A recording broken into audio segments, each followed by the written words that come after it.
like it's on you to succeed, not on somebody else. And until you take the accountability and responsibility, it's not going to happen. The Move Entrepreneur Evolved Podcast. Get on it. All right, so you made it here. I'm excited to have a new guest, Sal Steffano. What's up, buddy? How you doing? Hey, man. Good to see you. Good to see you, man. You made it out to the pad in Solana Beach. Yeah, man. It was a nice drive, dude. Left around, 11. Got here 4 or 5 in the morning. Yeah. Yeah, and that time if you try to get a hotel, a lot of them are like, you gotta wait till like check-in the next day. So, Sure. And I told my girl before coming out, but she didn't call. Hey, you're coming from Arizona, right? Yeah. But we got a place at the last minute and got taken care of. That's so cool. Well, this is our first traveled guest to be on the podcast, so super stoked. If you haven't been on this podcast, this is Moved Entrepreneur Evolved with Sal. And Sal does appointment setting and acquisition in business, and we'll dive a little bit into that. But I was going to tell you a funny story. So earlier you asked me, you're like, oh, are you clumsy or something like that? Remember you said that to me? Yeah. And so I had traveled to Japan, and I was with my really good friend, and it was our birthday, and we wanted to do a story around all the samurai stuff that you'd go around, And I get off the plane, in the first couple of days, I'm running into everything. Like I'm smashing things, I'm hitting things. I'm literally the clumsiest that I've ever been. Clumsiest? And I find out that jet lag, really bad jet lag, will make you very clumsy and run into everything. Dude, Now I didn't travel, so right now it doesn't count. But anyways, earlier you were telling me that story, so I thought that was pretty funny. So that's a good excuse next time you do something dumb. Yeah, I'm like, hey, I'm jet lag, bro. So let's jump back a little bit. Nobody just gets into acquisition and having the skills to be able to acquire a portion of a company and then be able to say, look, let's take it to somewhere else. It always starts somewhere else, right? And I've started this podcast lately with just how did it begin, because I think that's part of what that evolution is. So when did it sound like it's like religious, right? When did it start for you? Yeah, man. So, for me, I grew up, let's say in an entrepreneurial home. My dad, he ran a couple of businesses, restaurants, construction companies, trades, things like that. They supported 5 kids, so, he did okay with it. He ran, 7-figure businesses. But at the end of the day, he was just never really like happy, he was just always like kind of chasing money, working his ass off all the time. And, can I say that on here? I don't give a shit. Might be a couple more. Someone asked me the other day, like, can we cuss? And I was like, well, everything's in context, right? It's true. It's true. Go ahead. All right. So, long story short, man, he just was never really happy. And, long story short, man, my dad, he ended up breaking his neck in a car accident. We were in together when I was about 15, 16 years old. And so I ended up dropping out of school. I was working 2-3 jobs, And so for me, this all started when I was just trying to make money for my family, just to survive, dude. At one point, man, we were, living a $300 a month, moldy trailer, and 5 of us in there, my little brother, sister, mom, dad, and my mom, she was always taking care of my dad because he could hardly take care of himself, and so she was always getting fired from jobs or taking care of him, and so my little brother and sister, they were still in school, and so it got to the point where I'm just in the little time I had in between the jobs, I started looking into how to make money online. This was in the early 2000s, right? So would you say 2001, 2000, and because those 5 years of it was 19 to 2004 were huh? Yeah, exactly. And so back then, everything, if you went on Google, right? Yeah. Or back then, it wasn't even really Google, man. It was more Hotbot and Yahoo, Alta Vista, all these different things. Nobody was really the king yet, Yeah. And they were they're also clunky and shit, the interfaces. Well, anyways, man, that's ADHD kicking on. But anyway, so it's just man, I haven't talked about this forever, so it's all these memories are just coming to my brain right now, how this all started. Yeah. Sometimes you just get caught up in the day to day. Yeah. Tell me more about that. Yeah. So I think I created my dad a website for my dad's fencing company. Like that's was like how it really started. I think that was like in the late 90s, maybe like 2000. It was like right before, I don't know, 9/11, dude. And so I created a website for him, and I ended up putting like a fencing calculator on there for him. But long story short, that's kind of like how like the internet stuff started. And so after the car accident and all that stuff, started working on these jobs, I started looking like how to make money online. And so like back then, dude, everything was like all scammy and stuff. Like none of it was really real. Like you had like the surveys and the free iPads and all that crap. And so long story short, man, I tried a bunch of different stuff, but ultimately I was in the old threads like Warrior Forum, Wicked Fire, Digital Point, like the old school like forums before it all started. Like that was before like Russell Brunson and ClickFunnels, like back when he was doing his original stuff. It was like Potato Cannons, I think. Frank Kern, like he was like all the rage back then, and he's still around, but man, he's like kind of like a legend, like he's just whatever. But so it was like way back in the day. And so, I try these different things. These guys that you're talking about, just to kind of break the code, and I'm trying to figure this out too. So I got a camera here, we've got a camera here, I've got this one here, and when I look over here, it makes sense, but maybe I did so. And I don't know if you want to just like stare at the side of my head. Here, look here. Yeah, all right. So, pulling that back, I think what you're talking about, just to put some context for people that haven't, been in that area, was basically what was happening was that there was a set of people that were exploring where there was information on the internet. And there was then the next level of people that were exploiting that, which is like a spam or people doing, basically just trying to rip you off, right? Yeah, there was that whole black hat, black market, right? But the guys like Frank Kern and Russell Brunson, but really it was a lot of like Frank Kern, just a bunch of random dudes, like some of their WSOs, man, right? Yeah, I'd always followed him, so he pulls up quickly. But really, they started figuring out how to market online with some form of ethics.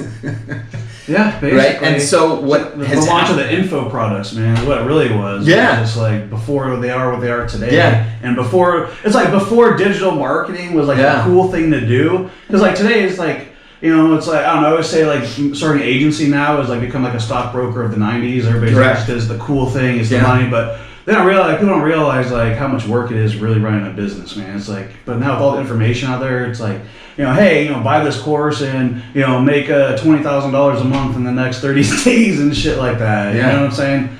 Yeah. And when we started, like, it wasn't like that, man. Anything like that was like number one, like complete scam. I mean, still that stuff is. Well, it was actually back rooms, right? Because like you would go to the conferences, right, and then you would basically just hopefully you met someone that you learned one little thing, and that's that's still common, I would say. Yeah, the crazy part, dude, I didn't start going to conferences till like a few years ago, and ever since I have, dude, it's like anytime I go there, man, I make like 10, 20 fold out lease, like what it costs, like just in like new relationships. We met in Boston? Was it Boston or Chicago? No, we met over Chicago. Yeah.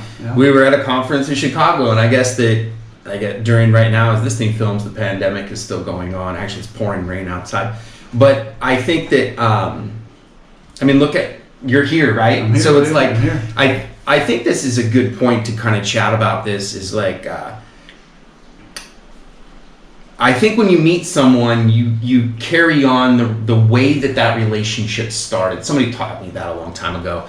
And so if you meet someone in person, then you're probably going to want to meet again because you created that relationship during that way, right? Makes sense. But when you meet people online, I think it's kind of weird. Hey, you want to go have dinner? You know what I mean? It's like, wait a minute, what do you want from me? We only talk online. So there's this entry of relationship. Yeah, and I think though, even on the online thing though, like at least for me in my experience, maybe like at first, like back in the early days, but I mean, you gotta think like, dude, we grew up in the, time like the internet boom and stuff, where like online dating was taboo and stuff. Like you were weird if you did online, remember that, dude? Like you were like a weirdo, bro. Like the normal thing was the classifieds of all things, bro, and like Craigslist and shit. You know what I'm saying? Like, dude, like the stuff people did, and then Plenty of Fish came along, and then there was that big boom there, to make online dating more legitimate. Anyway, so we don't gotta get into the evolution of the internet here. you know. But long story short, dude, it's just like No, I think that is a lot of that. That like pulls up a lot of stories of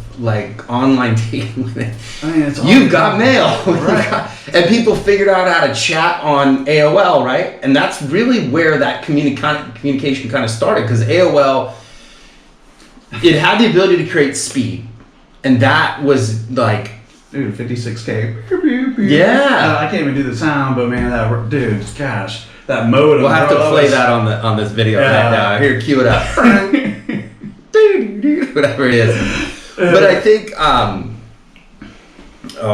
got a story about that, but maybe I'll share it another But day. seriously though, all right, so I have to say, man, But AOL, that's dude, 2000 and... Dude, when I was a kid, bro, AOL, those discs and shit, like my family, dude, like, you know, 'cause my dad, like, he'd make money as an entrepreneur, then be down and shit. So it'd be a cycle, but when that shit was like the thing, it was just like, dude, like when we finally got AOL, like a computer at home, because computers, dude, like just to get a desktop back then was like 2,000 for like a, you know, and it wasn't even like anything really nice, man. Like they weren't cheap like they are now. Yeah. Go get one online for like $50 or people throwing away for free. Yeah. Like now, like, dude, Who did you have? right? Dell, Hewlett Packard. Right, yeah, it was like compact, dude. Compact Compact. Presario first, like, well, before we had like the old Mac thing, but I'm talking about like a PC, you know. And so, anyways, man, I don't know, I forgot where we're going with that. I guess you gotta. Yeah, AOL. So no, AOL got like super excited. You know, I remember like kid, they had the cartoons and stuff, and then like you go to like connect, and like it just felt like revolutionary at that time. It would take like 10 minutes to freaking do anything, but you know, like half that time was just to log in, and then like, you know, somebody would call and get interrupted and knock you offline. Like, anyways, all that crap. But the point was, dude, you just remember like those moments in your life, like when the internet would be first, like when you first got onto it, and like you start getting information and playing those games online and stuff as a kid, and it's like those childhood memories almost. What was it? And I haven't experienced, but I think that this is in that same time period. What was it like to explain to people what you were doing? Because I found that was so weird. It was so. My friends would just look at me like I was this freak, and I'm like, I'm selling these sunglasses online. They're like, I don't know what he does, you know. Yeah, man. Like either, I don't know, like people like would think like either like you're just like some kind of like, you know, scammer or something, because everything was like a scam online. Like, oh, that stuff's a scam, or you know, like people think you didn't really have a job, or hell, dude, a lot of people think like you're a drug dealer or something, right? Because, you know, like I don't know, like. It's just like, you know, when you're self-employed and you do stuff on your own, especially the people that are closest to you, you know, it's like the people that are close to you are the ones that can't like believe like what you're doing is like legit and good and stuff. And like usually it's like the closest like the people are to you, man. Like those are people that a lot of times will hold you back because they're trying to protect you and stuff. They don't like think that you're going to make it because there's, you know, a lot of failure rate with business and stuff. And not only that, but they know who you are. They know your past. They know all the dumb stuff that you've done. You know what it is, I think, is they're like, well, we know every reason why he shouldn't succeed. Right. So they get so close to seeing all like the. And when you meet new people, they don't. They see the potential in you and what you're like. Yeah, Because somebody don't know you, like you're almost like kind of like trying to imagine who this person is based upon like how you meet them and stuff. It's like you do. Like every time I think of you, man, I almost think of like, you know, like Mr. Hollywood type dude. Because when I first met you, bro, like you had your posse with you and shit at the conference, and you know, like guys looking cool as you go and like walking through the hotel in the elevator together, just living, bro, having a good time. Like, you know, you guys like dressed up nice and shit. Like, you know what I'm saying? Like, it was just like that West Coast vibe, you know. And so I'm like, damn, dude, this guy's like some kind of like super billionaire or something, man, the way he's acting. So, but it's like, it's the way that you like present yourself, man. Well, and that first impression's, you know, like really important, dude. And I think that's kind of like when people meet up and they have that opportunity to break those barriers, you get to really find out who people are. Yeah, you found just some real dude, you know. And I think that kind of going to the side of the internet and kind of bringing back what we were talking about of the copywriters that changed the way that business was running. You also had all these different programs that were coming through, right? Everything was kind of at a hold. And then what do you think, or let's say this, it still is, I think, very wild west, but I think that during that period of 2000 to 2005, if you jumped on a train, there was many areas to land, right? I mean, at that time you could get into SEO, you could get into e-commerce. It wasn't even starting of drop shipping. That wasn't an idea at all. You know, really lead generation wasn't really being pushed for a long time. Really, it wasn't one of the forefront. So where did you migrate to? Yeah. Where did you? Was there? Let's say. There's a dark web and there's a. So I don't want to give it away, but in a sense, where did you migrate to, and why do you think you did? And I don't think there's a wrong answer, even no matter what that was, because I think it was such the ability to communicate with someone you don't even see their face, and then you do whatever you want. You don't ever see them. That's never been. We really didn't do much of that. Yeah, absolutely. So I'd say for me, I was just really hungry just to like make money, and like specifically online, right? And so when I first got into this, I think like the big thing was, I think like the closest like quote unquote legitimate thing that you could start up with no real skills was affiliate marketing. And so I started doing we'll just say organic ways of getting traffic for some affiliates. And to be honest, that it took me about 2 years before like I made my first affiliate commission doing that. So maybe you can explain to people that don't know what affiliate, like I'm sure they might have heard it, but if affiliates, you go ahead and explain in your context. Yeah, so basically the easiest way to put it is being an affiliate is almost like an online salesperson, right? And you can do shit off. You can do affiliate offers offline too. But basically, you're taking somebody else's product or service that they have, and they have a specific offer. And so, like, let's say there is an ebook out there on gardening, right? And by the way, I don't know. I can never get into those like type of niches. I know like there's some like really deep stuff. Sure. I don't know. I can never get into stuff. It just bored me. But so let's say you didn't get into that. And let's say they charge like $50 for the ebook on some gardening stuff, right?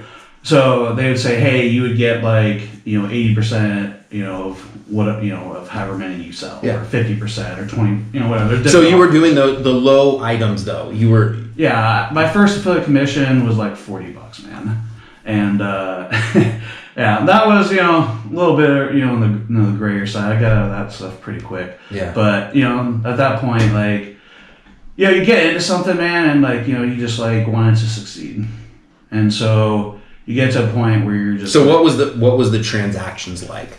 Because I think that this opens up the door of like. What that started was the ability to go make money online without even generating a real full business. Yeah. Like you could be like, hey, I have a bank, I have a merchant. How can you give me money? And then that hadn't been fully thought through at all, really. No, absolutely. So yeah, and so that's kind of the appeal of it, right? Because like you don't need all that stuff, but even though you don't need to, like it's still like everything's always more complex than that. Like if anybody tries to sell you like some silver bullet to like all your problems, like it's a lie. Like it's all nothing. Like you still need to go out there and do the thing, right? If everything was that easy, everybody would just go and do it. But the key is like you're gonna fail, and it's like what I tell like everybody, like my employees, people, students I work with. So you gotta be willing to fail, and you gotta be willing to do it fast. You gotta be willing to make those mistakes. Like otherwise, like you're just never getting anything done. I literally have met people who have been working on their business plans for 20, 30 years, dude. And I'm like, what the hell are you waiting for? Like, by the time you write like this, like what are you doing? Like, is this just like a hobby for you? Like, or are you actually going to plan on getting a business one day, man? Like, dude, there's been plenty of business I've started with no business plan. I've started ones with like 30, 50 pages. I've done that. Now I use I do 2-page business plan, man. So in that same framework, as you were going through that process and you ended up doing affiliates, right? How did you run? Like, were you running into what were you affiliating? So yeah, that time, man, I was mostly working. I would just say the dating niche. Okay. The dating niche, and so I made like my first $40 doing that. Basically, what would happen, like go post some different ads and banners and stuff that they give you, the crap that they have, but. To promote their stuff. And so basically, like, some horny dudes, they click on this stuff and like they'd verify if they're of age or something, to meet with some chick. And I'm sure, it wasn't a real chick or nothing like that, most of them were all scam stuff. And so like that was like my first like $40 I made in this, industry. And after someone gave you, someone needed that service. Yeah, someone needed the service. So. Who knows if they got what they needed? I don't know. I was on the other. Well, I guess. So basically, you ran through that, right? And I just felt so dirty, guys. I couldn't do it after that. Right. I couldn't do it again. But what I did after that, man, was I started. Eventually, I partnered with this dude over in Vegas. This was time in Florida. I was like probably 18. I think he was like 15, 16 at the time. I'm not gonna get like too specific on the sites and stuff, but we started running. You remember those like free iPad offers? Like you click on it and you have to do the surveys and stuff. Yeah, everyone has like a neon glowing sign on it. Exactly. So, dude, we get paid like anywhere from like, I don't know, like $2 to $3 on those on average for each email that's submitted. Okay. Like, so just for the email alone, right? So we just go on different websites, first start manually doing it and like just like, post them like, hey, free iPad, whatever, right? And eventually, this was back in the day, dude, before like any of the, Facebook or before Instagram was even a thing. Even before, like, there was no real traffic structure. Right, there wasn't. Like, it was just different websites and like the pop-ups and pop-unders and stuff that you could buy, right? And there's like maybe like Google AdSense, maybe depending on like what point, but anyways, so we started running those, right? And so we started like actually like making money doing that. Like in the beginning, we were making like $50 a day, like mainly doing it when you're a kid. Like, hey, some good money, right? So we got to a point, dude, where I paid like a guy like in India or something, paid him like $100 to write some code in Python for certain websites to scrape and just basically it would post like, hey, about the offer, and then other people. We have a loop like just we just like, and we'd use like what they called the content spinners and stuff, right? So we'd do that, and so like. But then, like, so basically, if anybody's not familiar with spinners, man, you basically just take a couple words and like you're able to like switch out other words in a sentence and other sentences within paragraphs to take like a few words, few sentences, and make like hundreds of thousands of combinations. They would be like they used to do that with ads too. And copywriting they do it with now. Like that's what a lot of the so you would take like that paragraph and then it would be almost like Windows exactly, and then basically you would take from one side and then you would hit enter and it would give you 5 different ways. So you'd be like, hey, how's it going today? And you could change that with, hey, how's your day? Or, hi, John, whatever, right? Anybody who does account automation, you're kind of familiar with, but this was back in the day. I think that this whole conversation, because it goes down so many rabbit holes, it all sits in this little bubble of what was going on, why other people weren't seeing this happen.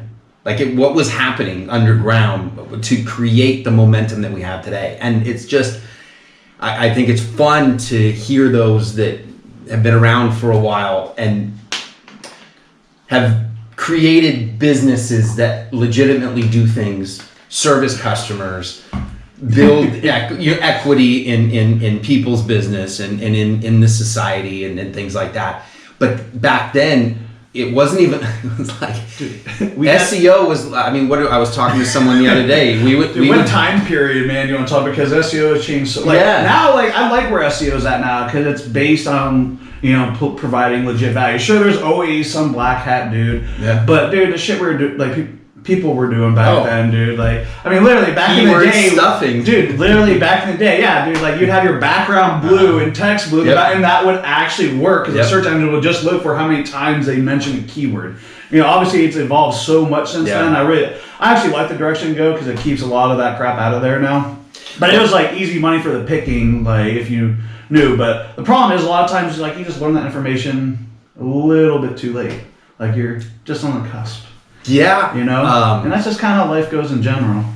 But yeah, back to that. So dude, we're like automating this shit, dude. And we're making like $500 a day, like ATM machine. Got to a point, dude, I'll just look at my account, like just dollars rolling. Dude, like, it was just addictive. But over time, dude, we had to keep changing up filters. The website kept changing up stuff to keep the stuff out. And we got smart. It was just back and forth. I got to a point where, all right, I'm done with this. Like, I don't want to keep making my money doing this way. Yeah. And so that's when I got back to helping small businesses out, essentially. And that's so what happened was I started, posting on the forums, dude, on the buy, sell, trade, the BST, the buy, sell, trade threads. If you remember those, yes. Like go and get different services, right? Like copywriting, design. Yeah. So I'd go on there.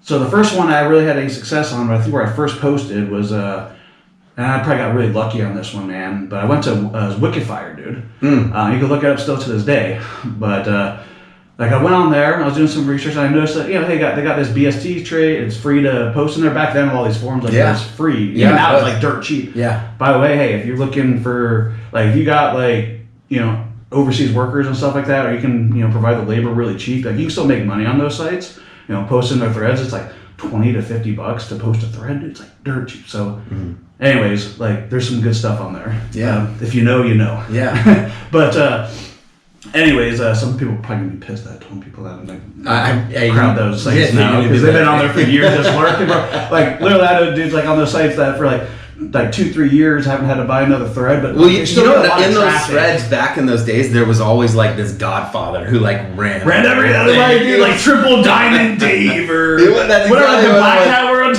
He was, and he would be he was the admin guy, but then there was a guy that was just super smart.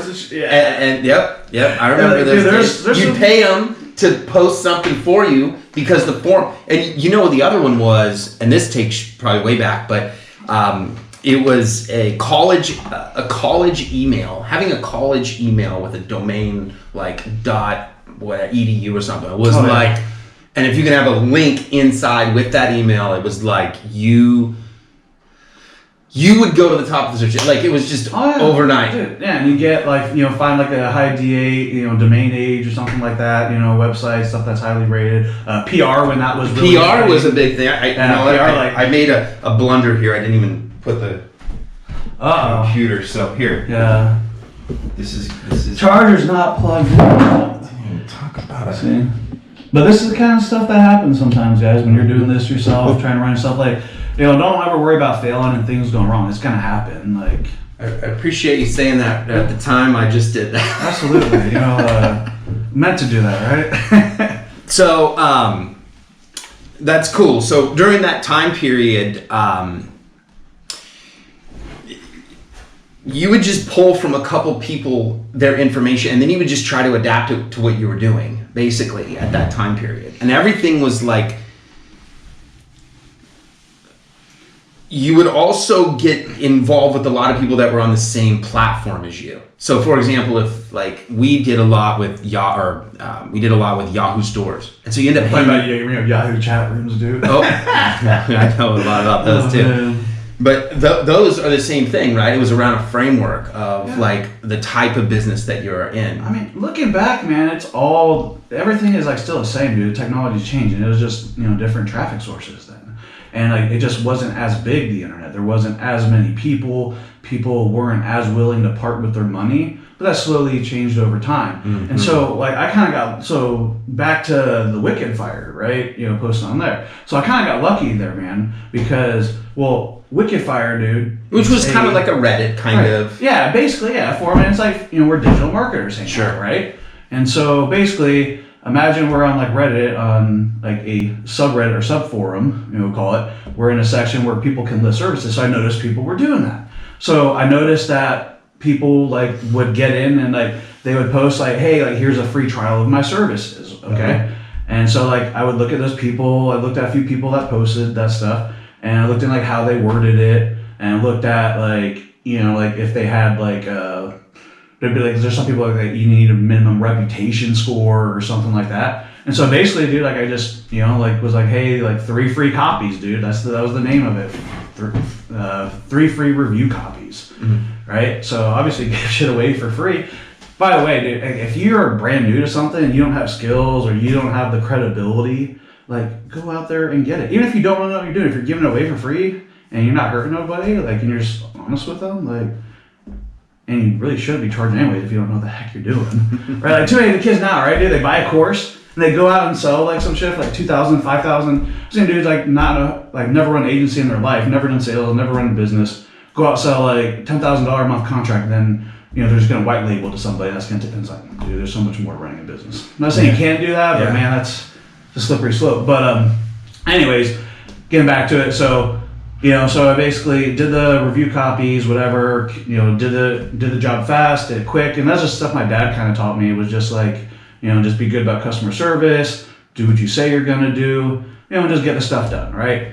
So I would like get people's orders done like 30 minutes, like an hour, some of them, but it was like pretty much everything was within like 24 hours. So I did that, and then people came back, left awesome reviews, and guess what happened, dude? Like, orders started rolling in. So now, like, within like 2 What year was weeks- that? Oh man, this had to be, I think I was 20 years old at this time. So I'm 33 now. So 13 years, dang, I'm getting old here, man. 13 years ago, so 20 is when I started my first agency officially when I was 20, but I think I was actually, let's see here. I had to be 19, maybe 20 years old at the time. And so, over time, like within like a few weeks, dude, I was getting so many orders, dude. I was doing like $500 a day in sales, but I was charging, dude, like $100 for a website, $20 for logos, $10 for banners, like just dumb prices. But over time, like I just started, people are like, you should charge more. Mm-hmm. So over time, I just like started charging more money. But the beautiful thing was the people I was working with, though, these were other marketers that were going out there selling, doing other stuff. And so I was their VA, dude. I was like the Filipino. I was the Indian dude. Like, you know what I'm saying? Like, yeah. But I was willing to, dude, back then I was dirt poor, man. So like for me, like, I don't care if I had to work all day. Like, dude, I was like, shoot, if I was making $100 a day, $50 a day from home, I was like, heck yeah. And we don't have to go fully onto this direction, but I think that mentality is a great thing to bring up, meaning the turn of the internet, there's a lot of people that are going to need new jobs. And what you're saying is find something on the internet, go do it for free a bunch of times, and you're going to get notoriety. Yeah, and you'll actually learn how to do it.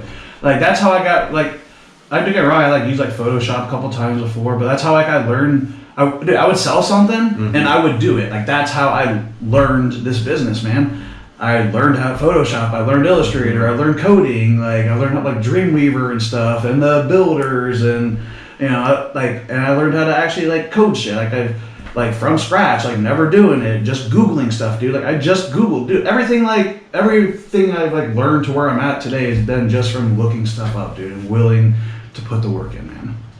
Like that's like, I don't know, man. Like, I feel like that's what you're missing, man. Like, a lot of people just aren't willing to put the work in. They want to buy like a course or a program or a system that's going to give them every step, every detail. It's like, you don't get that. Even if you're doing consulting, even if you're getting the weekly groups, like, it's on you to succeed, not on somebody else. Mm-hmm. Until you take the accountability and responsibility, it's not going to happen. And like anybody, who follows, freaking like Jocko or something like that, or has read, Extreme Ownership, like, they get it, dude. Like, you got to be accountable for your results. If you want something in life, like, you have to, you have to be accountable for it. And, like, you have to not be accountable for it, but you have to, like, let people know that that's what it is. Like, if you have a team you're working with, like, you got to make that goal public, man. Like, and so in that way, like, hey, dude, like, everybody knows what you're doing. Your whole business is working toward that goal, even if it's just you, your wife, whatever. Like, I don't know, man. Like, you just got to get the shit done you're going to say. Like, there used to be a time, like, way back when, before even our time, dude, like your word was your bond, Like, if you agreed to do something, like, you would do it. Like, no matter how bad it sucked. So do you think, I guess I can maybe tap into a little bit of that, of going, what do you think has separated from the time of, and you said your word is your bond, right? Yeah. Why do you think that over the years in business that has disintegrated?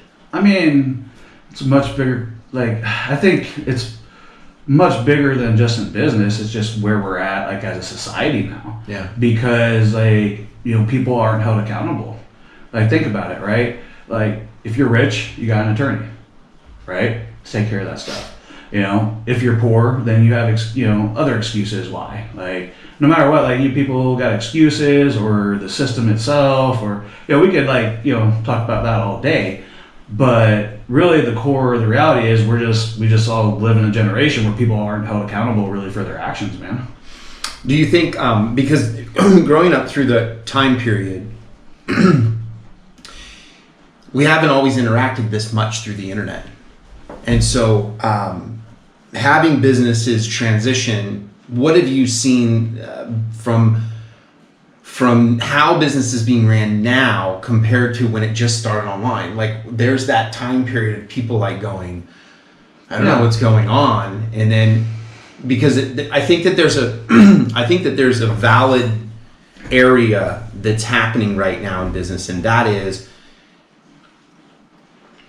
see if I can give a good example. I had someone tell me one time, your QuickBooks is only as good as the input you put in it. It's a tool, man. Right? Too many people like are searching for that. Like, dude, software is not going to change your business. Sure, I totally get that. However, a lot of these softwares are reliant on data in. Yeah. So right, but what's data? So, dude, that's a subject by itself, right? Everybody talks about data, man. Everybody like everybody talks about scaling. What's data? What's scaling to you? It's different to every business. Obviously, we both know what the word data means, right? But like, there's certain data that's important to certain businesses, other ones not. And I think that's one of the problems is everybody talks about data and, you know, having good data and like, you know, where do I get good data from? Like, for example, you know, especially people, you know, like if you're relying on like cold email, you know, prospecting, you know, some of the more traditional methods of sales, which, you know, I wholly endorse, you know, if you're going after, you know, like local, you know, markets and stuff like that, because the personal relationship is important. Sure. Which is, you know, really like a big thing in just business nowadays too, man. Everybody wants to automate everything. Mm-hmm. You know, and that's like one of the things is like, you know, like you have ebbs and flows in times, right? So just like, you know, like fashion, right? You know, they say everything comes back every 10, 20 years. Well, that's what's happening in business right now. If, you know, people are paying attention or been around it, is like, yo, you had at one point before all the internet stuff, these personal relationships were important and everything, right? But it's like it's the same thing that happened with the telephone, dude.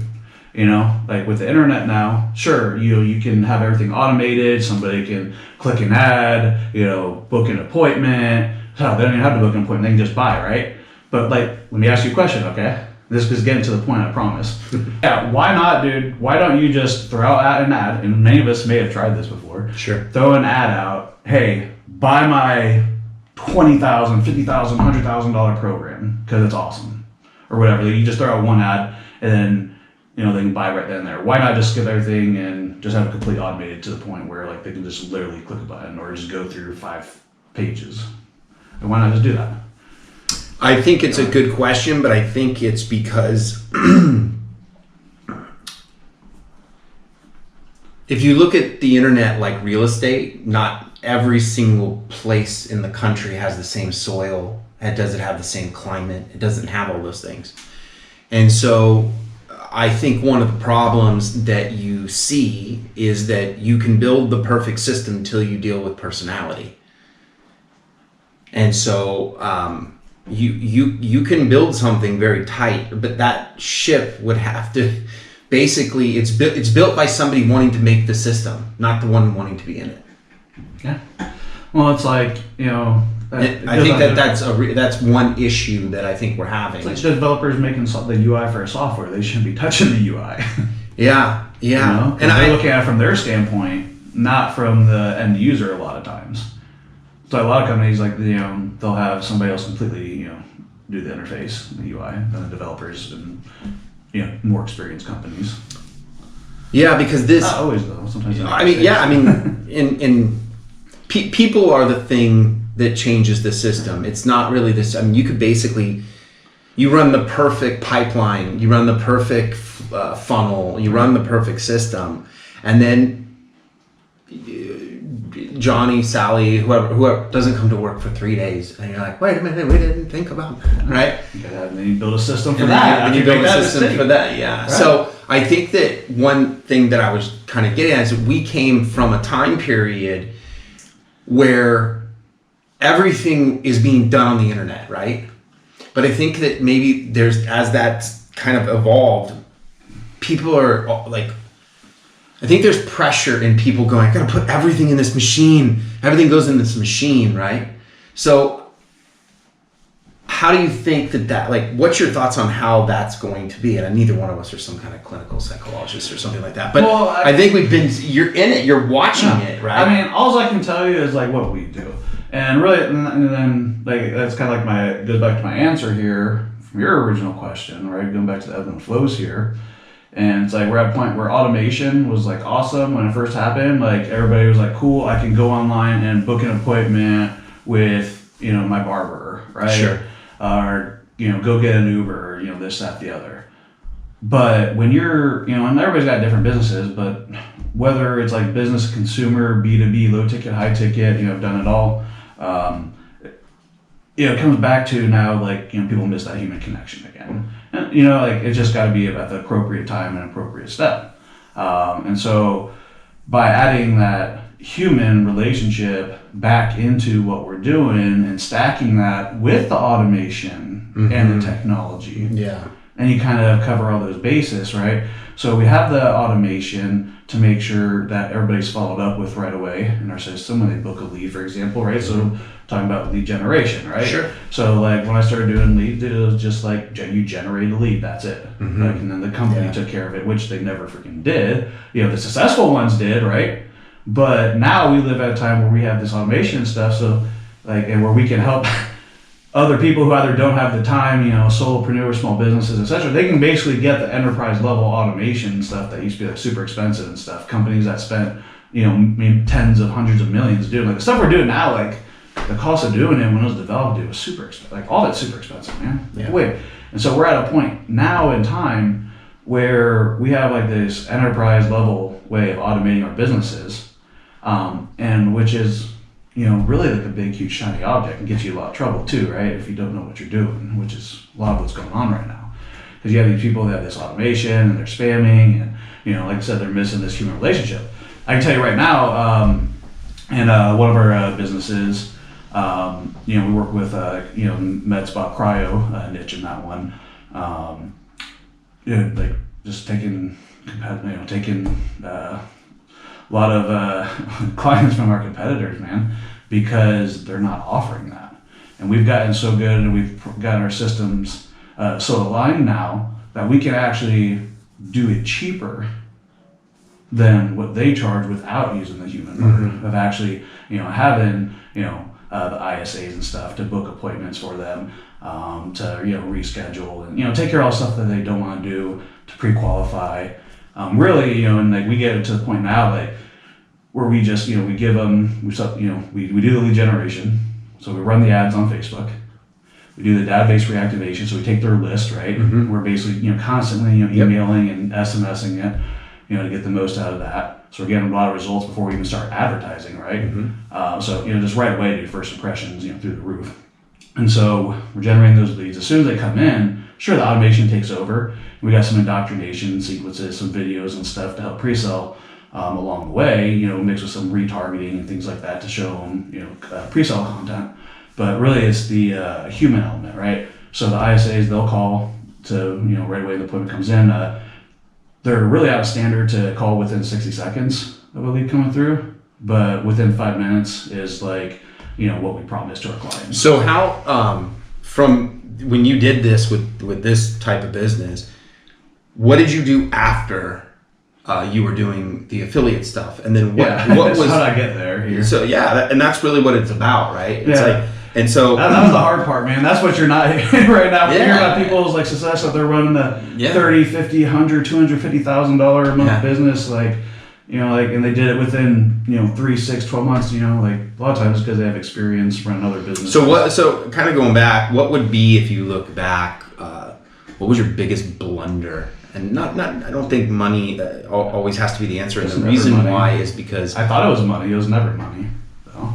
And it's all relevant, right? It's all relative. Like, I lost this much money, but I was selling this much. Okay, great, but I lost this much money and I only had this much. It was always like, if I only had this much, or a startup capital, because everything. My first businesses were all shoestring budgets, dude. Like $100 or less. And so what was a time like? If you look back, because I know that there's the internet does like a thing that basically. It pulls you back like a rubber band with a bunch of hope. Oh, dude, I left, dude. After my first agency didn't work out, dude, I just left for probably 40 years. I didn't I gave up entrepreneurship. I got some stoner jobs, and just really stopped applying myself in life, man. Because it was hard in my first business, dude. To be honest, man, it almost took my life in my first business, man. It's just they don't. A lot of people don't talk about the depression and stuff, and the abuse of alcohol and drugs and stuff that happens. you can take a perfectly normal person, man, and throw them into running a business on their own and not having that tell me a little bit more of that. Well, for me, dude, it was always just living, like I was always living paycheck to paycheck, man, because I had my family to take care of, bills and stuff like that. And, it's just like, that 500 days, that didn't last forever, like eventually got to a point that, I took on too much work, I didn't really, and I tried outsourcing. I'm trying to find a good angle. That's tough, Got a crick in my neck. Oh, maybe that's, okay, maybe that's a little bit better. So, ended up, outsourcing and stuff, right? And like just that, had a lot of problems with quality control and things like that. And then, clients not happy with the work. And I got to a point, man, I just had too much work to do, and we had to keep selling it was like, I don't think the saying like rob Peter to pay Paul, right? So it was like taking on new clients to deal with the old stuff so that I could still pay my bills and everything. But then like I'd have to like refund, clients and stuff. Like, dude, like I was terrible at managing my business, man. Like, like it wasn't that I couldn't do the quality work, but like I just didn't know how to grow a business. And it really comes down to the number one probably problem was, one, like my mindset just wasn't there in the fact that like, hey, like I knew I needed to hire people, but I just really wasn't charging enough to. Sure. And I wasn't charging enough to. And even if I was, which I'd probably get away with that, now that I know what I'm doing. But it's a combination of, just not really know how to like delegate, not how to like train people, just hiring people and, having the expectation that they're going to do the work. We were like hiring people from like forums and stuff like that, posting on maybe Craigslist, and I don't know, this was even really before. How'd you find back then? We had to keep that thing going. Finding people locally, I think that was a big, like when you look at the reasons why people went to Silicon Valley, it's just like you just be around each other, right? So were you in an area when you started this? Where were you? I was over Florida, Central Florida. Okay, mostly around Tampa. All right, so you're around Tampa, right? So was there any hubs that you felt were like technology area? What was the closest area? Was it downtown? Was it anything? Not then, and even then I don't know, dude. I was just a kid in a beater, bro. Like who did like wasn't like I don't know, man. Like I worked sales jobs and stuff, so like I had the suit and ties, and I knew how to like go out and meet people, but I was really, man, just trying to like do this stuff online, and sure I'd go to clients, but it just was, I'd go out and like try to get clients, was never consistent, and really I never like really found like any other mentors I worked with, and that was like another big problem is like I wasn't really like learning from people who really knew what they were doing. It was just like kind of like I don't know, the blind leading the blind, man, like just people that really didn't know they were doing, selling people stuff that they didn't know, and just didn't really have those relationships. I didn't invest into them. And all the programs and courses I did take, man, it was mostly stuff like I'd download, just find online for free, stuff like. So like during that time, yeah. So during that time, basically, I think that your story, like, kind of cutting through it, is basically there was a time period when there's a lot of these the people that are online right now have really been in this game for a long time too. Making their living off of making money through some form of transaction that happened online. Right. Selling a cost of good, selling a service, selling a copywriting to write an ad, whatever it was, that was like a major transition. What I'm hearing from you, I think, is probably not uncommon, and I've had to deal with this as well, which is it's the isolation of the internet. Yeah, it's real, man. Looking back, that time period, and not so much like what it was for your life, but like hustling on the internet. What did a day look like? Oh, so you can pick a day, go back, and be like, that was what did it look like? Like in a 24-hour period, what did that look like?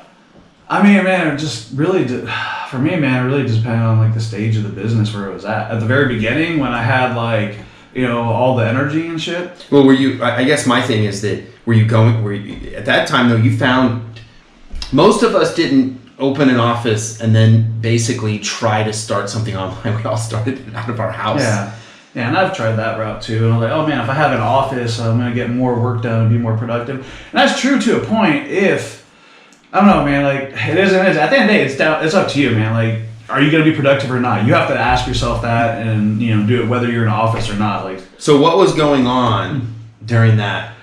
So, so I'll give you a couple of scenarios here. Okay. So scenario number one, it's just working my butt off, designing work, talking to clients on Skype. On one monitor, I would have my Skype and AOL Instant Messaging. Dude, I had people on AIM, man. That's how. Remember? Yeah. Right. So I had I think it was a multi-tool. So you had Skype, you had AIM on one window, you had Windows Messenger. Yep. I don't even remember them all, dude. But sure. There was nothing. Anyway, so this is before smartphones and stuff, naturally.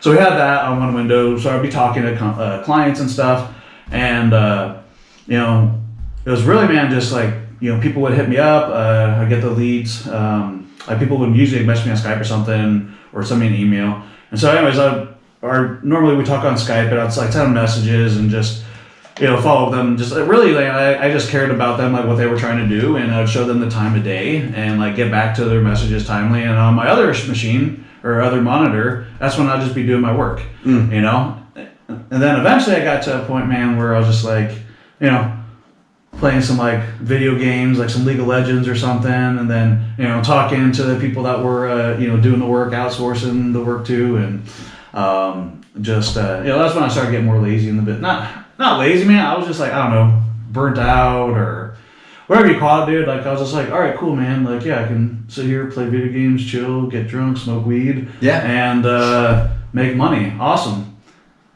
Before the problem started coming in. Well, I think I don't think that's too uncommon to a large audience of people. I think that looking back, there was a handful of people that were indulging in looking at what was really going on. And, I hooked on selling online and started an e-commerce business and went that whole route. But it's never really been my thing, man, the whole e-commerce route. I just never, I don't know, I've done a couple minor things and I don't know, man. I think that where mine came from was that it was a traditional type business. It was, people out here, especially, always the things that I was involved in were a lot of single type sports, come down and go surfing or, martial arts or whatever that was. So a lot of those were there was fashion involved and stuff. So it hooked me and I could sell something online, right? Because I was always in a retail environment. So it made sense. And I didn't go after information stuff or training and coaching till years later. But I think that when you started, kind of how we were talking to relationships, the way that you started online has probably carried you almost the same lineage, right? It still kind of goes back and you kind of keep that same fundamental, I guess you could say. Yeah, I think one of the biggest differences is because the lead gen didn't really start coming later until my late 20s. Mm-hmm. And really I started selling it for other people before I really delivered on that, other than just the email submits for the iPad stuff. Yeah. Other than that, so all right, so let me get this out real quick, that middle portion, so then we're not losing everybody here. Yeah. So I had that company. That company, I don't know, I ended up getting an investor at some point, gave me I think 20 grand into the business, and I messed all that shit up.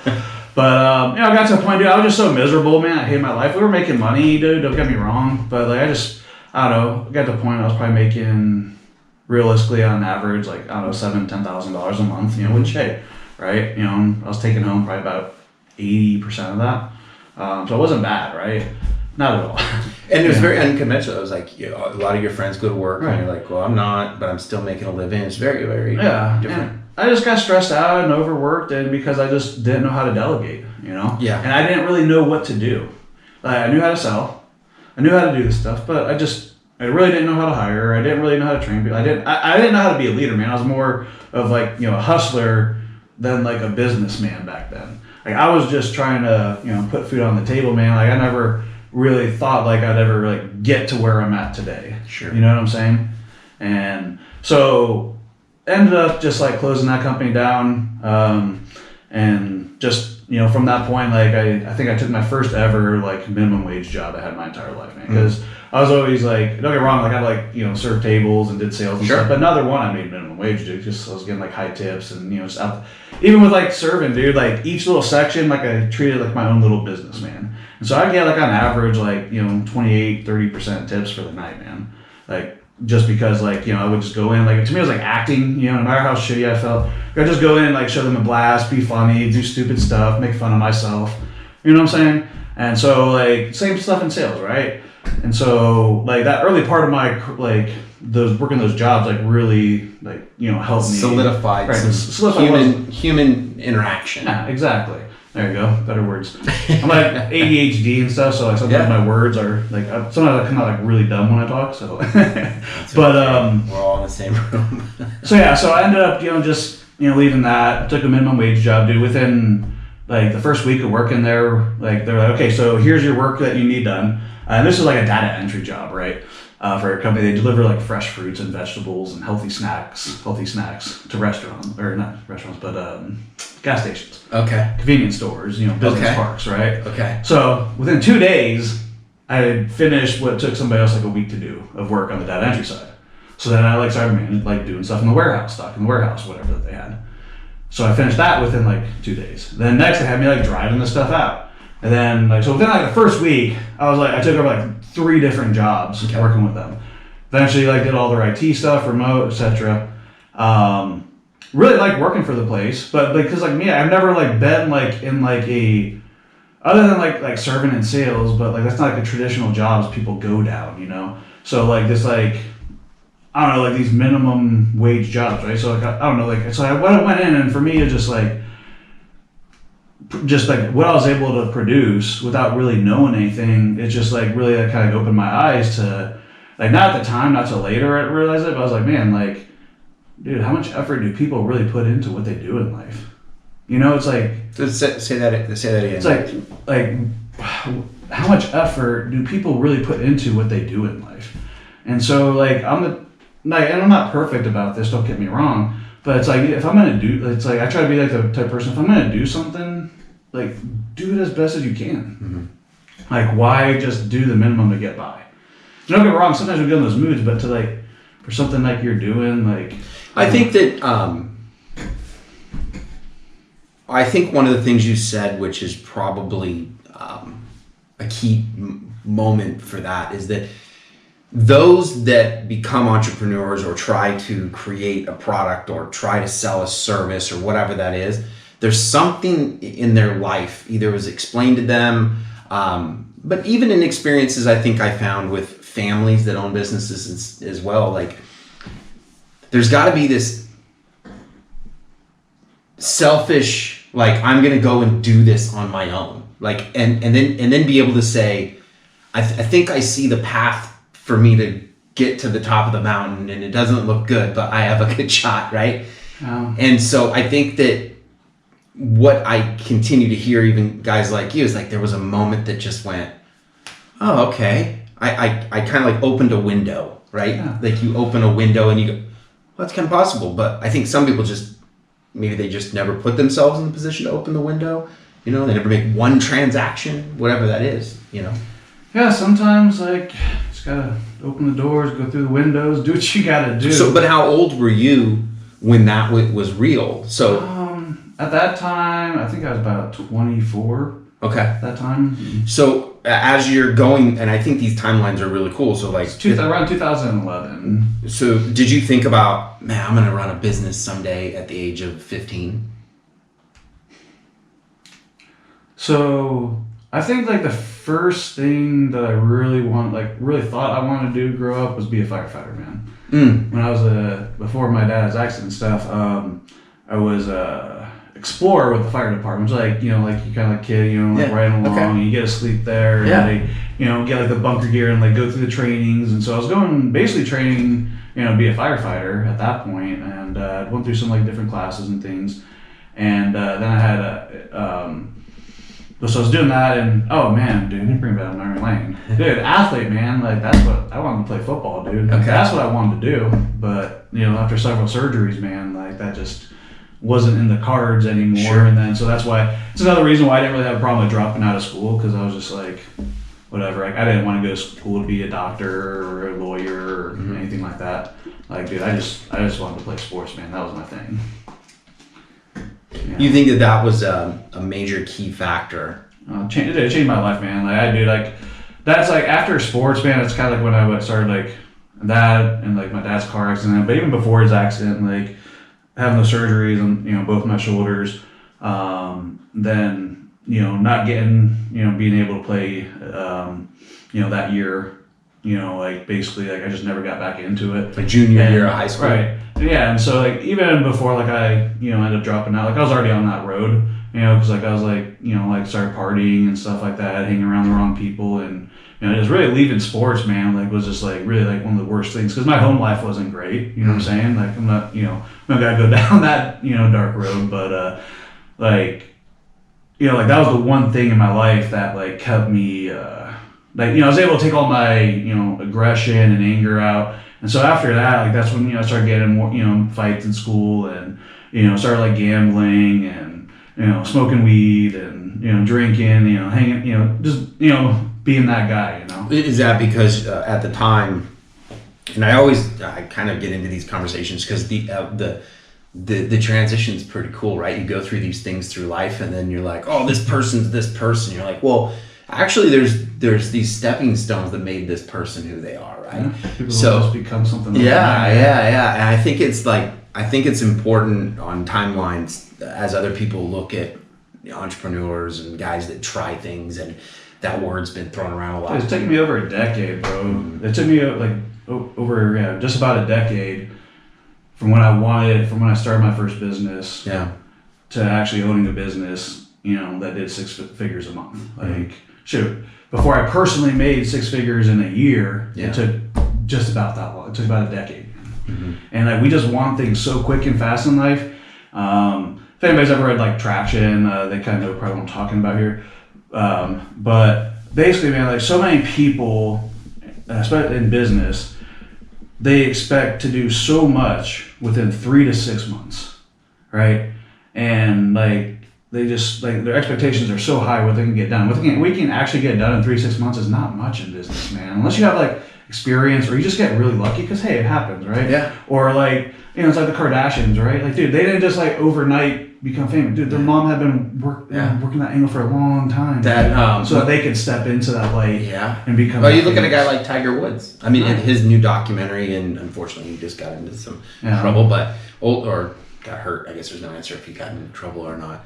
But it depends. he needs to stay away from cars. I know, right? Cheesy shit. What's he driving anyways for? I mean, I don't know. Wasn't there like 5 white women chasing? I don't know, man. I'm just playing. I don't know. I remember last time, right? Yeah, he had his ex-wife coming after him. I think that cars are dangerous, man. People don't really do. Some people are afraid of like like airplanes or skydiving, or heck, even like just getting into a fight or something, like getting punched in the face, right? Like you fought and stuff, like whatever happens, right? Some people just never been punched in the face in life, dude. Which like Mike Tyson said, dude, that really irritates me. Some people really do need to get punched. They know what it feels like, so they don't just say some dumb shit. That's it's a touchy subject for me, because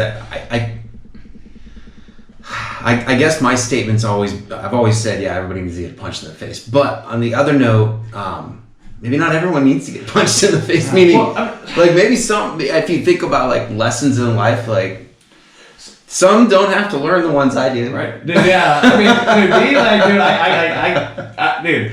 So I tell my clients all the time, right? I'm like, dude, don't work with me because like everything I know how to do.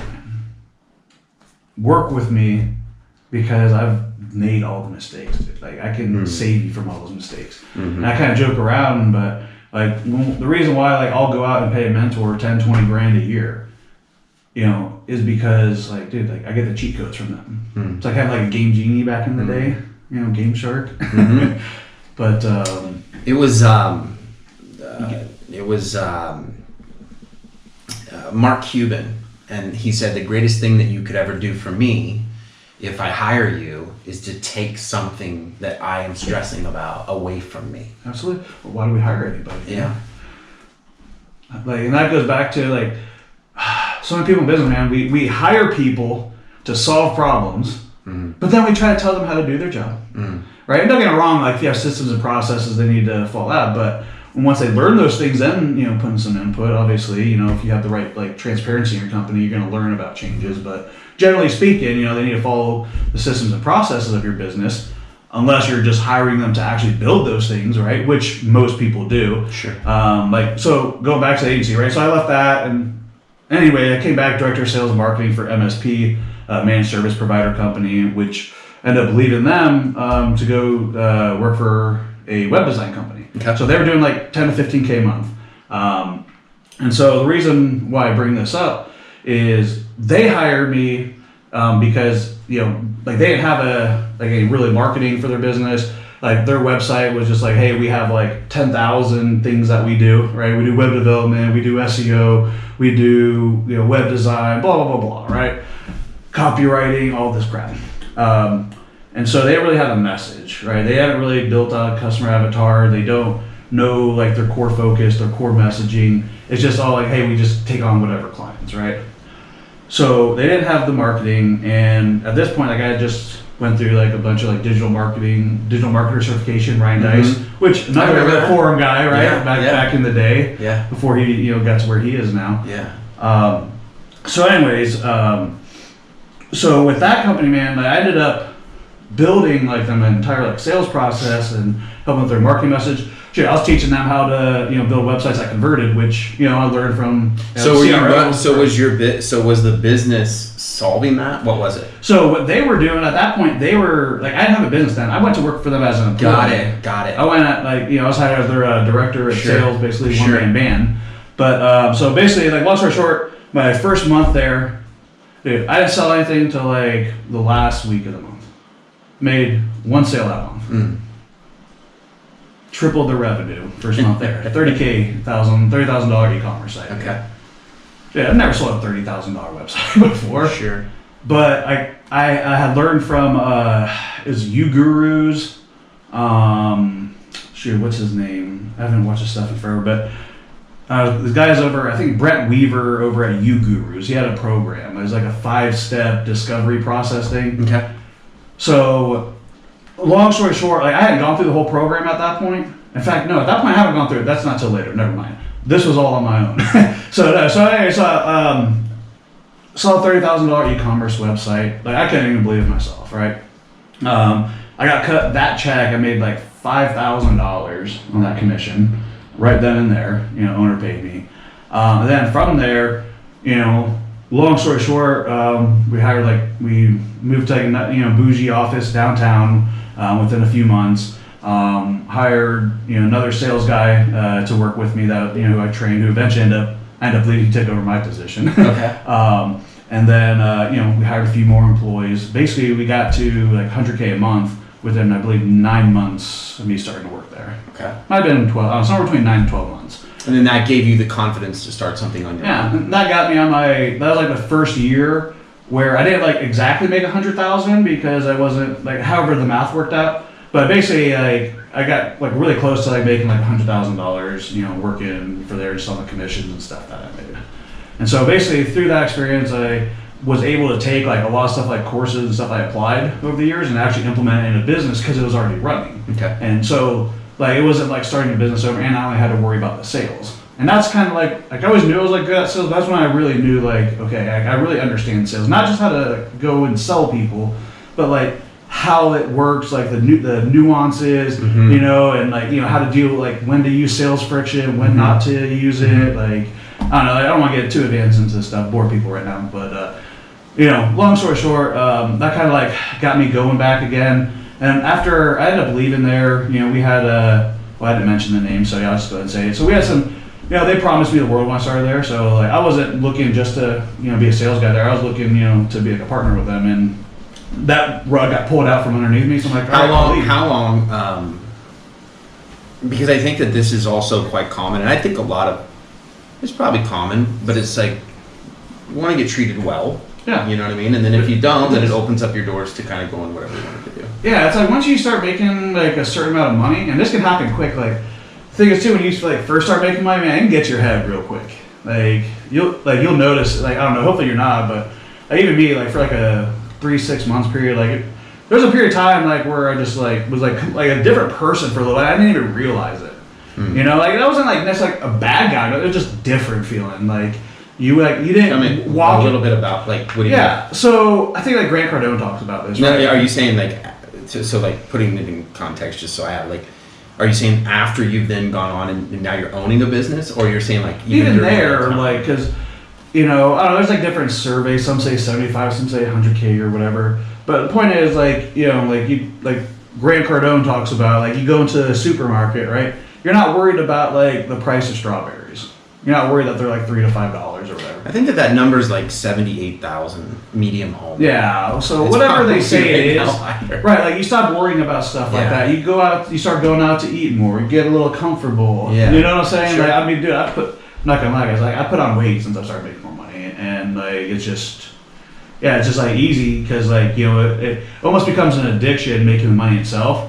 But then like eventually you get to a point though where it's like you realize like more and more money isn't going to change anything or make you happier, but like that money can like destroy you too, man, if you're not careful. So you're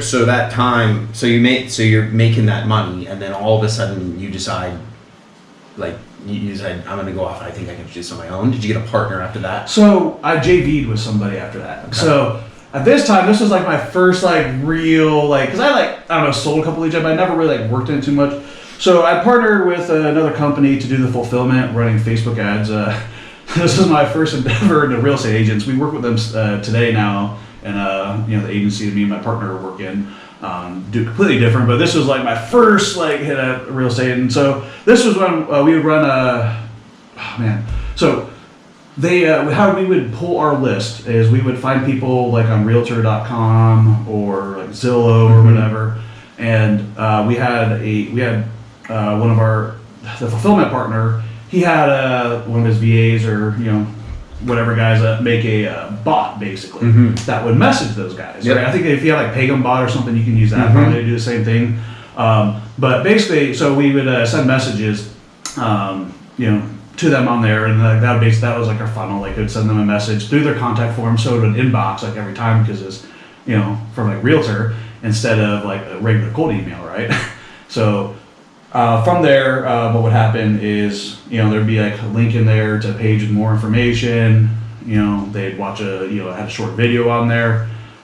This was really like, it was like my first time like I had like a video funnel actually. The first time like I did videos, I remember like, man, dude, just my house, bro, like just like plain white wall, like, yeah. Anyways, so it'd be like it's definitely the time that people hold. I don't know if you and I were talking about this, but it was like, people holding back, not going on video is like impossible. Dude, you can't like hide behind your company anymore. I mean, if you want to move forward, you're gonna have to be front facing. And it's tough, and I don't like being on camera.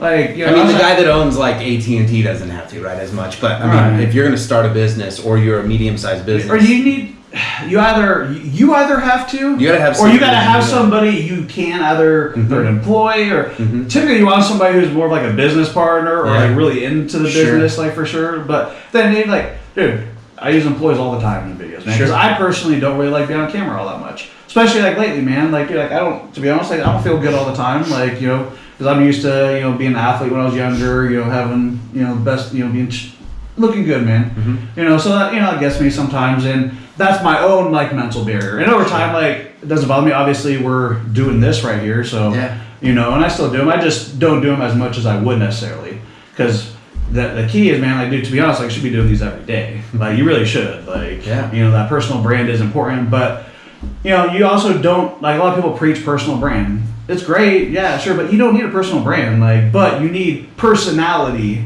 a person in your brand. Why do you think like Geico and Allstate, all those guys use something? Yeah, and I think that there's also, even if it's a mascot, man, like, but then that's animation, that's expensive crap. So like, it's a lot cheaper, and we got the technology.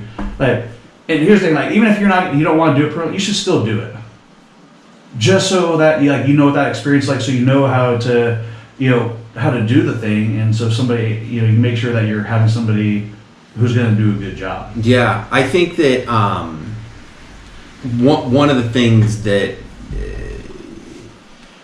the evolution of this is the way that we're communicating, and I think that that's what we're seeing right now. Is we're trying to figure that out. We're trying to figure out. So like when the internet started, you could literally like do business without ever having to talk. Like the video sales letters was like all text, right? It was like, and they still work. I mean, you can still do that, but if you want, like, it all comes down to when you look at your numbers, man. Like, you know it's gonna do better. You don't necessarily need like a video ad per se. Sometimes images can work a lot better.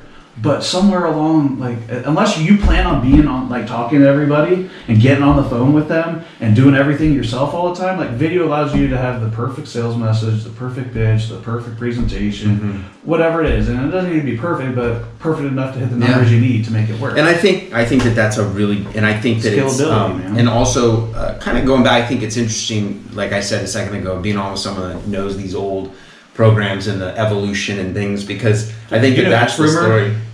X-Rumor, yeah. We remember Act. I mean, I built my first CRM. I built my first CRM on Act, on a Dell Inspiron 5000.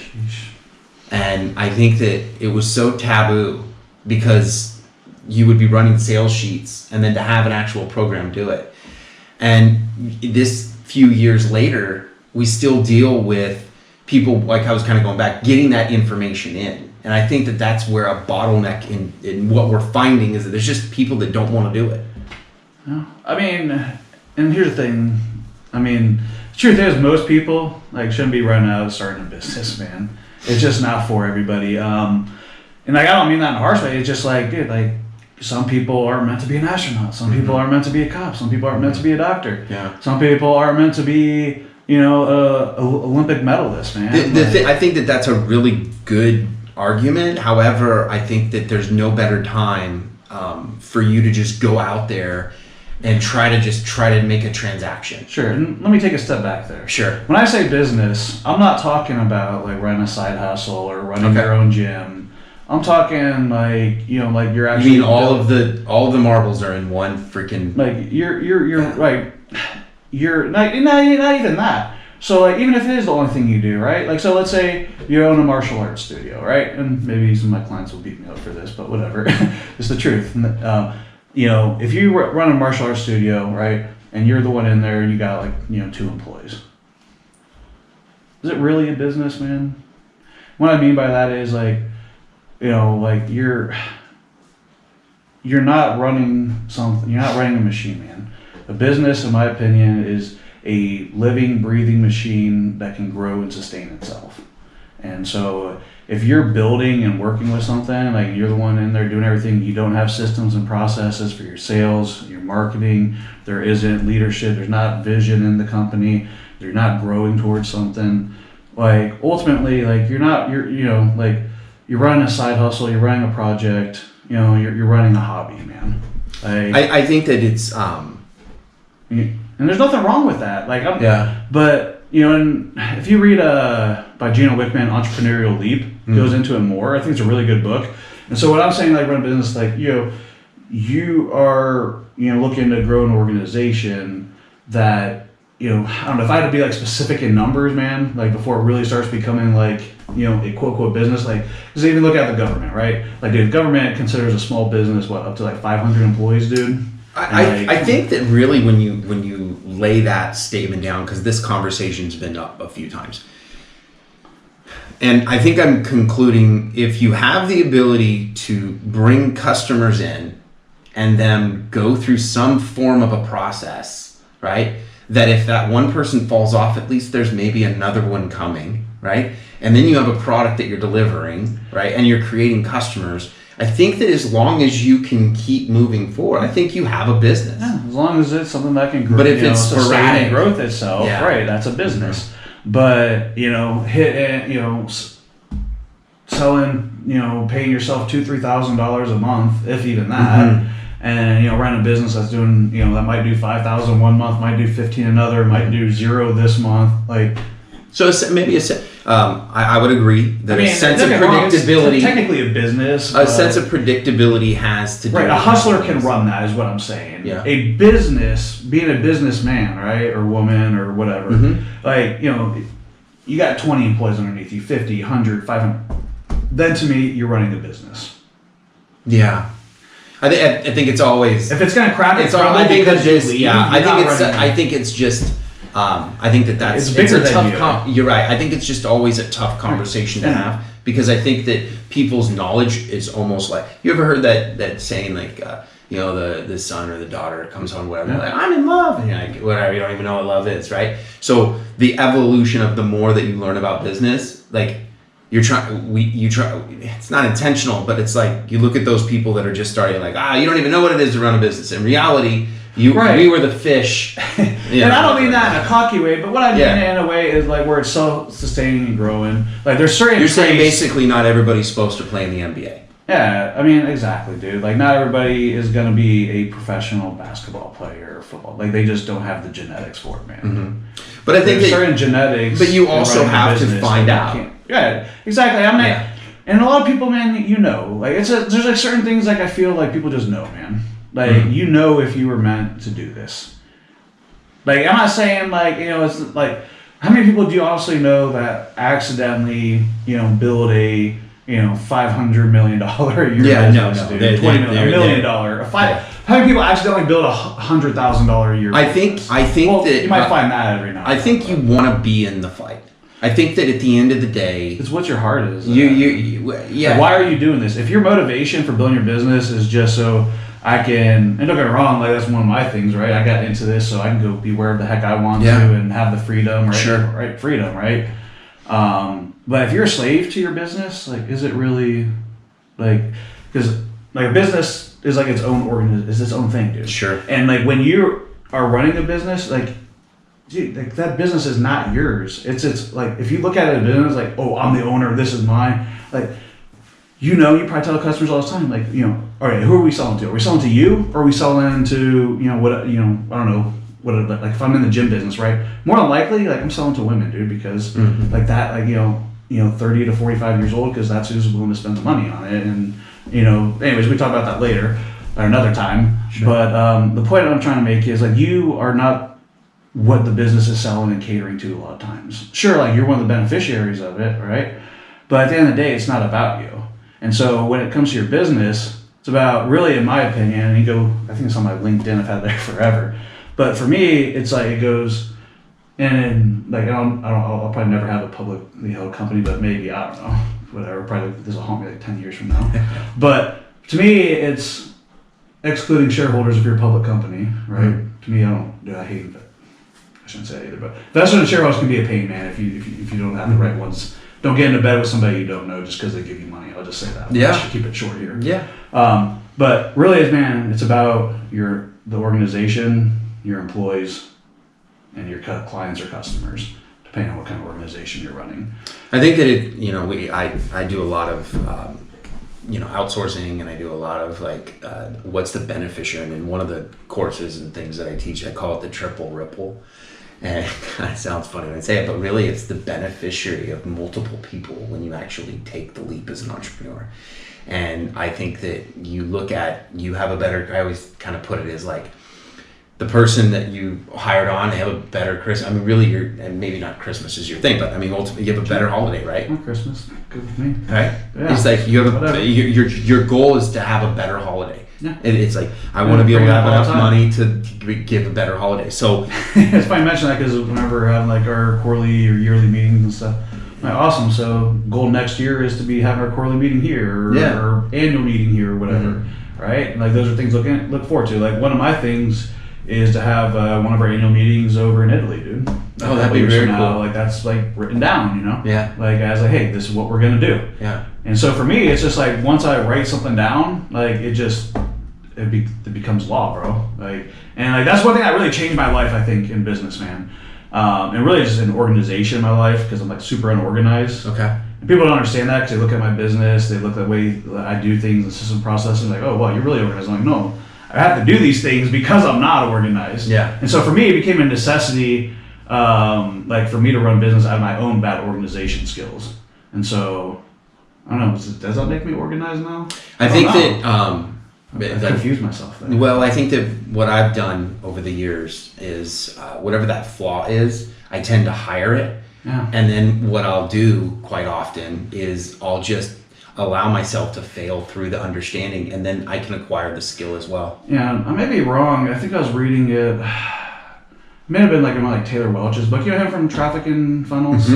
I think he was saying something. Maybe it was that, or maybe it was somebody else sent me an article. I could be wrong here. But basically, I read this. This was like when I got back into running an agency again, right? Yeah. Which we kind of like, we're still on the way there. But long story short, it said something to the effect of, you got to not do... Cameras here. But you got to not do the things you don't want to do to be able to do the things that you want to do. Which basically meant like, don't do the things you don't want to do. Do the things that you do want to do, and basically get other people to do that. But that's easy. Like, while that sounds like awesome and amazing, it is to a degree. Like, too many times people take extremes on these sayings and quotes by people, right? Thinking that applies all the time. And like, that's like, I really have like a big thing, man. Sometimes like I comment on people's ads and stuff. Like, who just like take those, and don't get me wrong, you should polarize people and be a little extreme on your ads. But no, but it's like taking that extreme of saying like, oh, the best way to do this, and this is the only way. So, you know, you need to do pay per lead in your agency, for example, or you need to do retain, whatever, right? Like those extremes, like there's, I don't know, man, there's cases where you don't and where you shouldn't, depending on what you're doing. Give you another good example. When I started the drone company and we started working on the cell phone towers, TAS, Telecom Out Solutions, name of that company. There's stuff I assumed going into that business, right? That there's certain universal truths in sales and marketing that apply everywhere. I learned real quick in like commercial construction, especially in like the telecom industry, that wasn't true. That dude, everything in sales in that business, 100% relationship based. And some of those deals, man, like you can't get stuff done as quick as you want. Like, dude, there's times I got held up. We had a deal in Puerto Rico, dude, for worth like close to $1 million. I got held up. I don't think the deal ever. Yeah, I sold the company now, but I don't think the deal ever actually went through, man. Like, I still think not. We went through, but like it's still waiting on red tape. And that was like, 3-4 years ago we signed that deal. And like stuff like that happens, right? I think that's a really good point. I think that relationships are different in different businesses, right, in a sense. And even that one, like we like even though we knew the guy at AT&T to get on their drone program, dude, we had to get like insurances for like, you know, war zone coverage and stuff like that, like, you know, international. What was the movie that just came out? It was about warlords. It was a little while back, and War Dogs. They were running the guns, yeah, right? And as they're running those guns, they get caught. So I just watched that again. Like, I just watched it like 2 weeks ago, and it was so good. And I'm like, this is actually probably one of my favorite movies. I don't want to say favorite of all time, Braveheart. So, but ultimately, if you think about it, it's like that movie was a great layout of like. It was a layout of people that took risk and they found like stuff on the internet. I mean, it's just the same thing. They found these little hub areas of the internet. They said these files we can call on and we could deliver on these. And then, not to throw the movie out, but basically they ran into an issue, and it was the one guy they didn't pay that got him busted at the end. Dude, that one guy, and it was like $40,000, wasn't it? I think they owed him like $100,000. It was whatever it was, so crazy, or $200,000 or something. Yeah, it was stupid. And they had to take the right. But that's what goes. You take care of people, man. Mm-hmm. Like you got to take care of people, dude. And I see this too. Like people, like, all right, I am like a Nazi. I probably shouldn't say that word right now. With everything going on, but when it comes to like make sure we're paying employees on time and stuff like that, make sure, you know, vendors, like everybody, right? Like, dude, make sure you take care of your shit, because like it'll come and bite you, man. Like, you know, they're saying you can pay now or pay later. You know, it can apply to a lot of things in life. Yeah, I think pay interest at one point. I think that there's a lot of things stuff now, and I think it's a lot of times it's the dumb stuff, man, because. You know, the old saying, the devil's in the details. Devil's in the details. And that's the stuff they don't teach you, man. It's like, all right, I had a phone repair, mobile business. We'd go out and repair phones, iPads. Yeah. Right? And so, we were talking about like going out and doing stuff, right? That's how I started that business. Sure. I did the online stuff. I'd go to coffee shop, bars, business plazas, just walk in, like offer to fix people's phones, dude. And have flyers I'd leave there. Like, just make another business, boo. You want to go make money? Go make $500 a day. Go do that. Like, there's just so much ideas out there, but that's the point. You gotta be focused, man. Yeah, and I think that I think every person that's watching this that is an entrepreneur or a business owner, I think that what you just witnessed was like a conversation about the evolution of how the internet kind of started, but also the chaos that I think that goes on the internet, where it's like there's new platforms, there's new things, but it's scary, man. Like that's a big reason I think a lot of people don't want to like post videos and do stuff online. Because like look at everything I just said in here. Yeah. People gotta post that stuff later, right? Could be I don't know, whatever, man. Some troll later, like gonna hate on it. Somebody's gonna say something. Somebody's gonna call me fat, whatever. Like F them, right? But trying really hard, man. Like keep things clean here. But well, I think that you've brought that up, and I think that's I don't think those type of things. I think the first thing is are you going out to meet people intentionally, and then I think like as an entrepreneur, it's like if you ain't doing that in person, dude. Yeah. Do it somehow. It's like even like when we book appointments for somebody, right? Like we would do this for every client. It would be expensive. They wouldn't be able to afford it. Everybody. But like in my businesses, dude, like when we book an appointment, we send a video.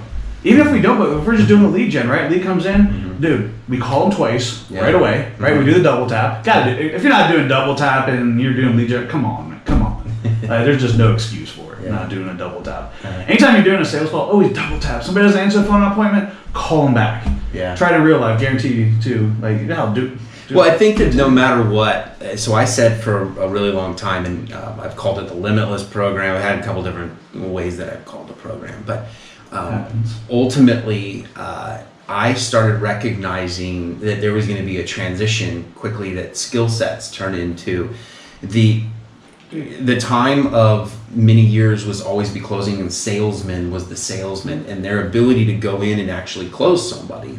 And that's the danger now too, man. Depending on what you're trying to do, it's like like those like those funny bicycles that have like a million musical instruments on it. Like that's what it is now. What you can do. Well, I think it could be one person. Yeah, you can multiply yourself. Right. But with the software and everything, right, dude, like you can be one person, and one person, dude, by yourself, like you can make $50, $100 a year. I mean, not a year, a month, dude, in the agency business. I have a buddy up in he started from nothing, man, like practically homeless when he started running Facebook ads. He was in Dan Henry's program, and I guess a few years ago, dude, practically homeless, had a baby, another baby on the way, wife, dude, the whole situation, man, and within like 6 months of applying himself, dude, got to like $5-10 a month.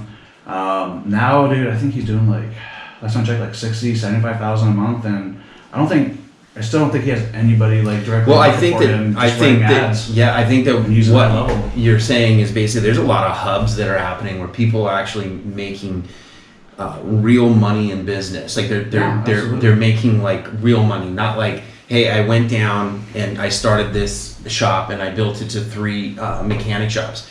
And I think that one thing that is it's legitimate business. That's where I'm getting. They consider an online business was just like people like thought you were crazy, but now it's like I said, it's the cool thing to do. But if you think about it, you got the danger of it. It's the cool thing to do because it's not meant for everybody. This stuff, man. Mechanic. If you go back and you look at like someone that created a mechanic shop, there was like so much pride. It's a real business. Well, in reality, and I've owned brick and mortar businesses now.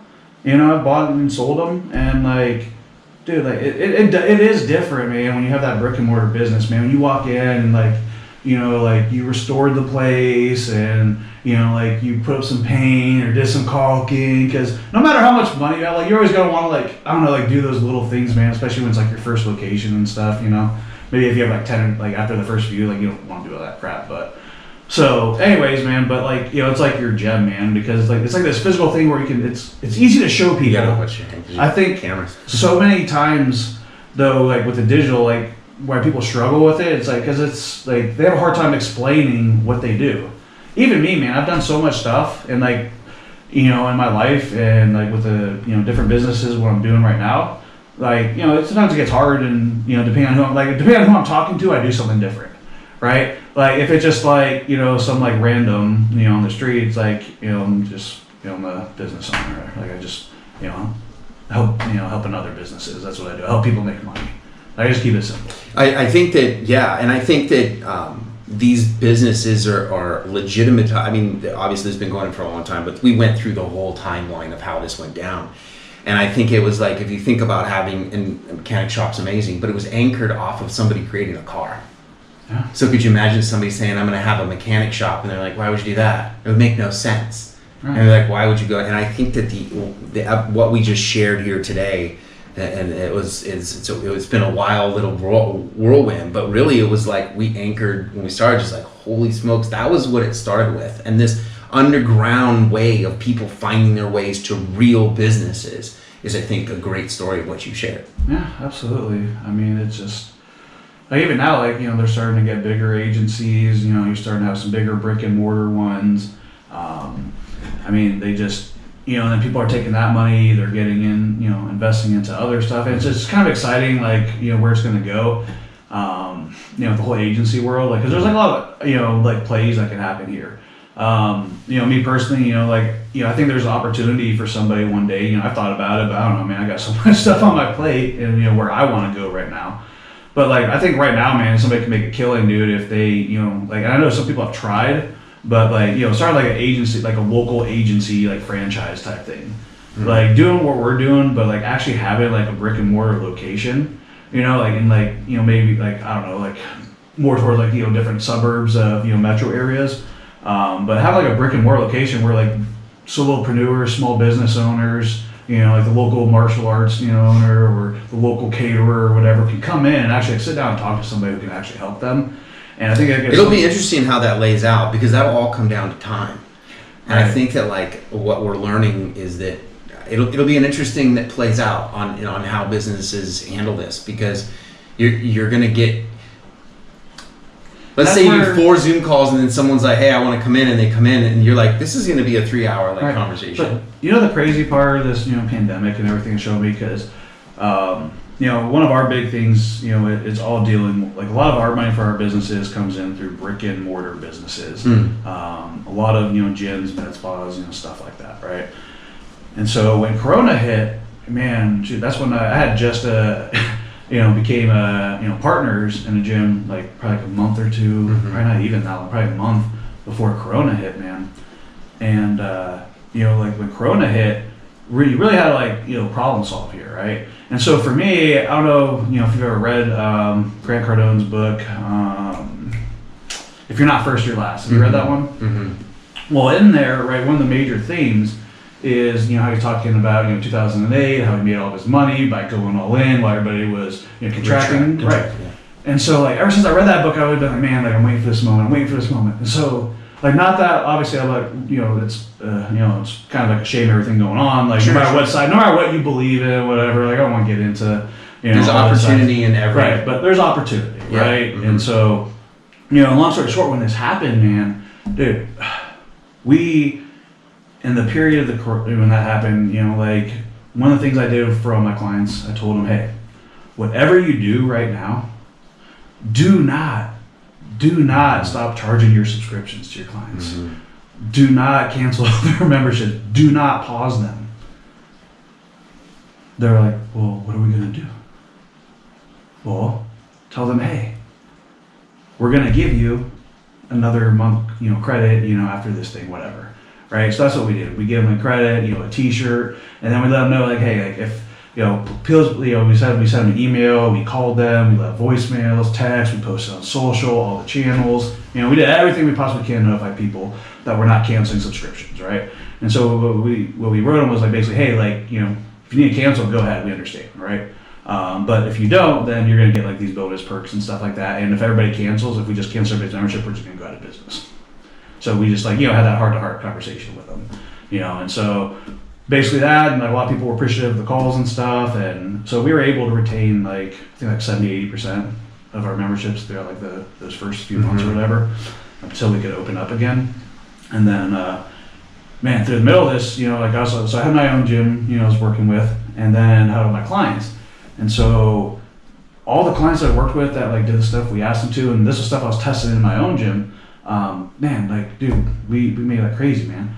We the client that I'm talking about, the gym that I started working with, they were a client of mine for, you know, I don't know, like, I think like 6 months before we started becoming business partners. And so that we went from like 5K to like 20K before Corona, right? And as soon as Corona hit, like I think we were projecting 30K for that month once I took over ownership. And so we went back down, to like, because you got to think our MRR and stuff, wasn't in there too. So our MRR actually, ended up, dropping down to like 10,000 or something. And so basically, we had to make some money. So I ended up launching a Kickstarter, and that like ended up bombing, dude. Like I paid this consultant like all this money to help us out with it. And so what I ended up doing was, instead of like selling the Kickstarter online, well, we were able to reopen. So I started selling all the memberships through the Kickstarter, because we generated like 10,000 through it, on the launch day. But like my goal was generating like a lot more money with the online platform we were building. So problem happened, right? So Kickstarter wasn't going to happen the way we thought, and our minimum goal was 25,000. So I started running all the memberships. We started selling in the gym. I hired 2 sales guys, trained them up. We started spending I spent like $3,000 a month on Facebook ads, and dude, within I think like 2 months of reopening, we're at like $50,000 a month in revenue, dude, that we're generating. Yeah, I think that you're seeing a lot of these businesses transform during pandemic. And sorry to interrupt, but the reason why I bring that up is the whole brick and mortar thing, right? And I think a part of the reason why because I have other clients too that weren't necessarily advertising as much, that were still growing a lot. And other gyms I knew that weren't advertising at all, that were still, even growing more than before, because people were missing that, doing stuff in real life. Because even though you can go do gym workouts, whatever, it doesn't replace that in person. And so full circle here, that's why that human element is so important. That's why, I really, preach on that. Because that's what separates us from our competition. That's why we're taking people left and right. You have mentors that we work with that we're taking business away from them, and they're, they don't care whatever. Hey, you're doing a better job, so whatever. That's on us. But we're able to provide more. We're able to provide that human connection for our clients, right? And we're all able to do this cheaper than they can ever hire somebody to do it for. And then we're not the cheapest, but dude, if I wanted to, dude, we could undercut everybody. But that's not because you want to be the cheapest, but it's because number one, we have the back end to support it. I could take a loss on it if I wanted to. And then number two, our labor costs, are low. We outsource a lot, overseas now, which is huge if you run an agency, man. It just allows you to just be so much more competitive. Because even if you can charge more, I've noticed if you're working in a niche, there's certain industry standards, man, and if you're charging more than certain things, your retention's gonna go down. And there's only so much that you're gonna be able to provide those people results in a certain time, unless you're working with a bigger franchise and stuff, which those have its ups and downs too, man.